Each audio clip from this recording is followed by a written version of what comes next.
வணக்கம். இன்னைக்கு நம்ம என்ன பார்க்க போகிறோன்னா, அடிக்கிற வெயிலுக்கு நல்லா குளு குளுன்னு நுங்கு பால் எப்படி செய்கிறதுன்னு பார்க்கலாம்.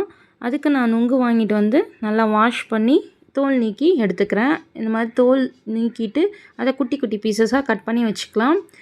இந்த சீசனில் பார்த்திங்கன்னா நுங்கு ரொம்பவே கிடைக்கும்.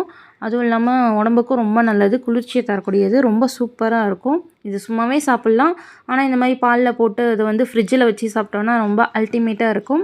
இந்த மாதிரி குட்டி குட்டி பீசஸாக கட் பண்ணி எடுத்துக்கோங்க. இப்போ வந்து காய்ச்சி ஆற வச்ச பால் இருக்குது இல்லையா, அதை வந்து சேர்த்துக்கலாம். உங்களுக்கு எவ்வளோ தேவையோ அதை வந்து சேர்த்துக்கோங்க. சேர்த்துட்டு கூடவே வந்து 2லேருந்து ஒரு 3 ஸ்பூன் சர்க்கரை சேர்த்துக்கோங்க. உங்கள் ஸ்வீட்டுக்கு தகுந்த மாதிரி சேர்த்துட்டு நல்லா கலந்து விட்டுக்கோங்க. அந்த சர்க்கரை நல்லா கரையட்டும். இதை வந்து அப்படியேவும் சாப்பிட்லாம். ஆனால் வந்து ஃப்ரிட்ஜில் வச்சு நல்லா ஒரு 2 ஹவர்ஸ் சில்லுன்னு ஆனதுக்கப்புறம் சாப்பிட்டிங்கன்னா இன்னும் சூப்பராக இருக்கும். நீங்கள் விருப்பப்பட்டிங்கன்னா இன்னும் இது கூடவே வந்து பாதாம் பிசினோ இல்லை வந்து சியா சீட்ஸோ ஊற வச்சு இது கூட மிக்ஸ் பண்ணி சாப்பிட்லாம். அது ஒரு டிஃப்ரெண்ட் டேஸ்ட்டில் இருக்கும். இந்த மாதிரி ஒரு தடவை ட்ரை பண்ணி பாருங்கள். தேங்க்ஸ் ஃபார் வாட்சிங்.